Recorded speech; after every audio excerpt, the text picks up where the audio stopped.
ನಾವು ಏನೇ ಎಕ್ಸ್ಪೆಕ್ಟೇಷನ್ಸ್ ಇಟ್ಕೊಂಡಿದ್ರು ಕೂಡ ಉಪ್ಪಿ ಅಂತ ಬಂದಾಗ ಅದು ಉಲ್ಟಾ ಆಗೋದು ಪಕ್ಕ. ಅದರಲ್ಲೂ ಡಿಫ್ರೆಂಟಾಗಿ ನಮ್ಮ ಮೆದುಳಿಗೆ ಕೈ ಹಾಕೋದು ಇವರೇ.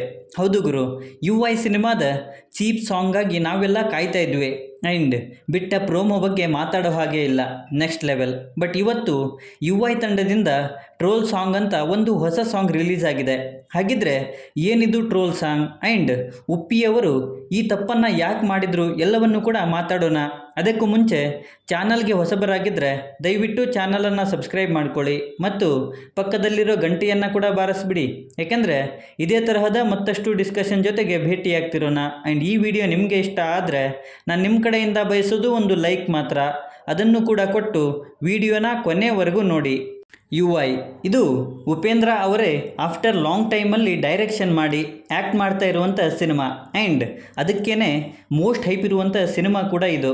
ಸಿನಿಮಾದ ಚೀಪ್ ಸಾಂಗ್ನ ಪ್ರೋಮೋದಲ್ಲೇ ನಮ್ಮನ್ನೆಲ್ಲ ದಂಗಾಗಿಸಿದ್ರು. ಯಾಕಂದರೆ ಆ ಸಿನಿಮಾದ ಲೈನ್ಸೇ ಆಗಿದ್ವು. ಆ್ಯಂಡ್ ಇವತ್ತು ಟ್ರೋಲ್ ಸಾಂಗ್ ಬಿಟ್ಟಿದ್ದಾರೆ. ಆ್ಯಂಡ್ ಈ ಸಾಂಗಲ್ಲಿ ರೀಶ್ಮಾ ನಾನಯ್ಯ ಅವರು ಕೂಡ ಕಾಣಿಸಿಕೊಂಡಿದ್ದಾರೆ. ಇನ್ನು ಸಾಂಗ್ ಕಡೆ ಬರೋದಾದರೆ ಎಲ್ಲ ಟ್ರೋಲ್ ಆಗುತ್ತೆ ಇನ್ಸ್ಟಾಗ್ರಾಮ್ ಫೇಸ್ಬುಕ್ಕಲ್ಲಿ ಅಂತ ಹೇಳ್ತಾ ಇದ್ದಾರೆ. ಟ್ರೋಲ್ ಓಕೆ, ಬಟ್ ಟ್ರೋಲ್ ಆಗೋದು ಯಾರು? ನಾನು ಸ್ವಲ್ಪ ತಲೆಗೆ ಕೆಲಸ ಕೊಟ್ಟಾಗ ನನಗನಿಸಿದ್ದು ಒಂದು ಚೀಪ್ ಸಾಂಗ್ ಇರ್ಬೋದು. ಯಾಕಂದರೆ ಅಲ್ಲಿನ ಲೈನ್ಸೇ ಆಗಿವೆ. ಇನ್ನೊಂದು ಯು ಐ ಸಿನಿಮಾ ಕೂಡ ಆಗಬಹುದು.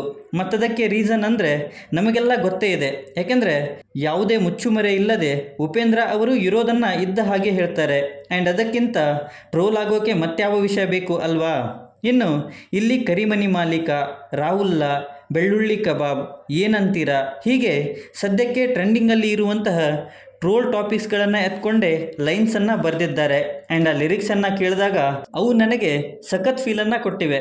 ಇನ್ನು ಅಜನೀಶ್ ಲೋಕನಾಥ್ ಅವರ ಮ್ಯೂಸಿಕ್ ಕೂಡ ತುಂಬಾ ಚೆನ್ನಾಗಿದೆ. ಅದರಲ್ಲೂ ಇಲ್ಲಿರೋ ಲಿರಿಕ್ಸ್ಗೆ ಸಖತ್ತಾಗಿ ಸೂಟ್ ಆಗೋ ಹಾಗೆ ಮ್ಯೂಸಿಕನ್ನು ಕೊಟ್ಟಿದ್ದಾರೆ. ಆ್ಯಂಡ್ ಅದಕ್ಕೆ ಅವರಿಗೆ ಒಂದು ಅಪ್ರಿಷಿಯೇಷನ್ ಬರಲೇಬೇಕು. ಇನ್ನು ಉಪ್ಪಿಯವರ ತಪ್ಪು ಅಂದರೆ ಇವರು ಯಾಕೆ ಹೀಗೆ ಮಾಡ್ತಾರೆ ಅಂತ ನಮಗೊಂದು ಆಸೆ ತೋರಿಸ್ತಾರೆ, ನಂತರ ಅವರ ಮನಸ್ಸಿನಂತೆ ಇನ್ನೇನೋ ಮಾಡ್ತಾರೆ. ಆ್ಯಂಡ್ ಮೇ ಬಿ ಅದಕ್ಕೇ ಅವರಂದರೆ ಎಲ್ಲರಿಗೂ ಡಿಫ್ರೆಂಟಾಗಿ ಅನಿಸೋದು. ಬಟ್ ಇದೆಲ್ಲವನ್ನು ನೋಡಿದ್ರೆ ಇವರು ಹೊಸದೊಂದು ಪ್ರಪಂಚಕ್ಕೆ ನಮ್ಮನ್ನು ಕರ್ಕೊಂಡು ಹೋಗೋಕ್ಕೆ ರೆಡಿಯಾಗಿದ್ದಾರೆ ಅನ್ನಬಹುದು. ಆ್ಯಂಡ್ ಅದಕ್ಕಿಂತ ಸಿಹಿ ಸುದ್ದಿ ಇನ್ನೊಂದು ಬೇಕಾಗಿಲ್ಲ. ಸೊ ಇದಿಷ್ಟು ಸಾಂಗ್ ಬಗ್ಗೆ ನನ್ನ ಪ್ರಿಡಿಕ್ಷನ್. ಇದೇ ಅದು ಅಥವಾ ಅದೇ ಇದು ಅಂತ ನಾನು ಹೇಳಲ್ಲ, ನೀವೇ ತಿಳ್ಕೊಳ್ಳಿ. ಮುಂದೆ ಹೋಗ್ತಾ ನಿಮಗೆ ಗೊತ್ತಾಗುತ್ತೆ ಅಂತಲೂ ಕೂಡ ಹೇಳ್ತೀನಿ. ಇನ್ನು ಇದರ ಬಗ್ಗೆ ನಿಮ್ಮ ಅನಿಸಿಕೆ ಏನೇ ಇದ್ದರೂ ಕೆಳಗಡೆ ಬರೆದು ತಿಳಿಸಿ.